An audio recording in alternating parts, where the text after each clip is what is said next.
You've probably heard people say that print on demand in 2024 is dead. There's no point doing it, it's too saturated, the profit margins are terrible, and you might as well move on to the next business. I'm here to tell you that print on demand is still very much working. It's a profitable business, and it's important to remember that print on demand is a fulfillment service, not a product. Therefore, as long as people are still buying t-shirts, hoodies, posters, and you know how to market the product and design a product that people want, it is still a business that is very much working. This year alone, I've had months where I've done over £30,000 in sales. I've had days where I've done over £6,000. I've had countless days where I've done over £1,000. And to prove it's still working, I'm going to make 2 new print-on-demand stores and document the progress right here on this YouTube channel. Now, I'm not going to reveal the names of the stores just to avoid them being copied straight from the get-go, but I will tell you the products I'm selling. I'll show you the analytics of the stores as well as the third-party apps I'm using, and then hopefully you can implement some of what I'm saying into your own print-on-demand stores. I'd just like to go inside the Shopify now and show you exactly how I've set the stores up, things I've done that I believe stores need to be successful. So this is the first store.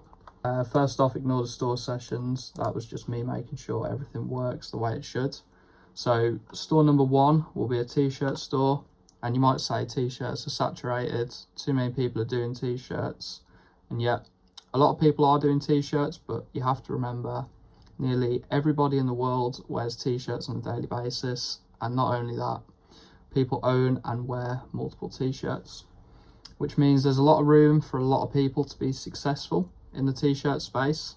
My most successful stores have in fact been t-shirt stores, so I'm quite confident that I can get a new one up and running. And to say they're saturated is false really, because there's new trends that come up all the time. There's thousands of niches you can tap into, and there's unlimited possibilities in terms of designs and how you market yourself and differentiate your store from somebody else's. So I want to take you through how I've set the stores up so you can see the fundamentals for what I believe is a good foundation for a print-on-demand store. So on the left hand side down here, you can see the third-party apps that I've installed on the shop. So starting off, you've got ecom send pop-ups. Now, you've probably seen something similar if you've shopped online before. You go on a website, a pop-up appears, you can get 5, 10, 15% off in exchange for your email address. And while, of course, if the customer uses a discount code, you lose a small percent of the sale. In return, you're incentivizing them to buy with a discount, and you get their email address, which can be used for future marketing purposes. So you launch a new product, you're running a sale, you're doing a campaign for holidays, you've instantly got a bunch of people who are interested in your products that you can send marketing emails to. Without using a pop-up app like this, you're not likely to capture customers' details because they often opt out for marketing emails at checkout. So I think having a pop-up on your website is essential. So another third-party app I like to use is the Essential Countdown Timer. Now, the Essential Countdown Timer is good if you're running a sale on your store. So if you go to create a new timer, you can see you can put it on product pages, landing pages, cart pages, things like that. And essentially when you're running a sale, you can put a timer on a product page and say when the sale ends. Now, this is useful because it causes customers to panic buy, causes them to act impulsive in fear that they're going to miss out on a deal. The deal might not come back round. So yeah, it's a good one I like to add, and I find that it increases your conversion percent. Another third-party app I like to use is called Sell Easy.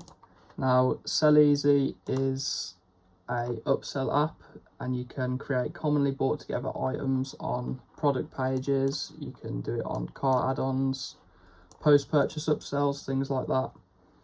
And it really does help to increase the average order value, especially if you have items that are related to each other that can easily be bundled up. Say if you're selling t-shirts in a certain niche, for example, rather than just selling one t-shirt, you can offer one t-shirt at full price and then a second t-shirt at 30% off. It's a great way to really up the cart value And then for the fulfillment, I'll be using Printify. I think Printify is hands down the best print-on-demand website out there. Easy to use, easy to set up, quick delivery, wide range of products. Can't go wrong. Another app I like to use is the Navidian shipping protection. Now, that's something I like to add onto all my stores just because you can squeeze a little bit more money out your customers by offering shipping protection as an add-on. It's useful because if there is ever a problem with shipping, Navidium handle the shipping issues, which does save you time on customer service. So when I'm adding this to my store, I like to set it at something like 99p, 1.99, something so cheap the customer rarely says no. So it's a great way from taking your cart from £20 to £21.99, £20.99, and then over time obviously they add up. As far as the theme goes, I'm using Refresh. I use Refresh on most of my print-on-demand stores. I find it simple, it converts well, easy to set up, looks clean. Can't really go wrong with it, to be honest, and it's free, so that's always a bonus. Now, the second store I'm starting is an underwear store, print-on-demand underwear. It's not something I've sold before, not something I've got any experience with. However, I do have some good ideas for designs that I think will convert well, and the profit margin's healthy, so I thought I'll give it a go. Something different from t-shirts. Now, I've changed the dates at the top here just to hide the sales and conversion rate because I have already started posting. And as you can see by the 50 orders to fulfill, it's going quite well. But I'll update you on figures at a later date. But essentially for this store, I've basically copy and pasted store 1, ecom pop-up, ecom send pop-ups to capture email addresses, countdown timer for urgency. Oh, plans expired. Sort that out soon. We've got Sell Easy for the upsells. This is actually working really well on this store. As you can see, 3,000 views, 32 conversions, £556. We've got the Navidium shipping protection activated.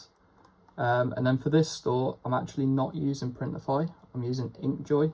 And that is purely because Printify don't offer the products I want at the right price. So I thought I'd give Inkjoy a try. Now, Inkjoy are a Chinese supplier, which might cause me some issues in terms of shipping time and quality. So I'm going to give it a go. I'm not sure if I'll change supplier, but they've got good reviews, so I'm going to have to give them a try. And then the emails, as you can see, I've set up abandoned checkout, abandoned cart, and abandoned product browse. I think these are the minimum. I think these are what every store needs basically to recapture lost customers. So that's pretty much it really for how the stores are set up and configured. I'm going to post daily short form content across Instagram and TikTok, and I'll most likely update the store results and progress on YouTube at the end of every month. So if you're interested in following along, seeing how the stores get on, proving print on demand is not dead in 2024, then check back. And yeah, in between I'm going to be posting general videos on print on demand. So if you're interested in the space, drop a sub and I'll see you next time.